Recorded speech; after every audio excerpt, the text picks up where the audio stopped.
Imagine waking up one morning to an earth-shattering realization the year is not what you think it is. Not 2024 or anything remotely close. Instead, according to one radical proposal, it might actually be the 1700s. That's the crux of the phantom time hypothesis, a controversial theory suggesting nearly 3 centuries of history were completely fabricated.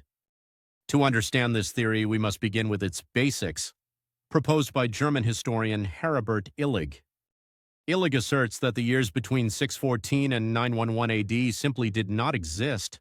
That period was artificially added to our calendars, creating 2987 phantom years. According to his hypothesis, this wasn't a clerical error. Instead, it was a deliberate falsification of history. Orchestrated in part by the Holy Roman Empire and the Vatican, powerful institutions with both the means and the motive to manipulate the timeline, potentially involving figures like Otto III and Pope Sylvester II. But it sounds outlandish, doesn't it? Yet Illig points to intriguing inconsistencies. Let's start with calendars. The shift from the Julian to the Gregorian calendar in 1582 dropped 10 days. But Illig argues the actual discrepancy should have been closer to 300 years. Adding to the intrigue is astronomical data. Eclipses and celestial events are precise, but recorded observations don't perfectly align with events supposedly occurring between 614 and 911 AD. Celestial phenomena don't lie.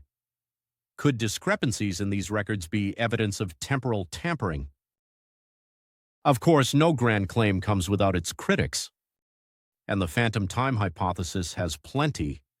Mainstream historians, archaeologists, and astronomers have widely dismissed Illig's ideas as pseudoscience, pointing out flaws in evidence and reasoning.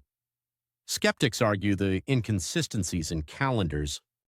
Celestial alignments and archaeological gaps are not proof of phantom years, but rather reflect errors in ancient recording practices and evolving systems of measurement.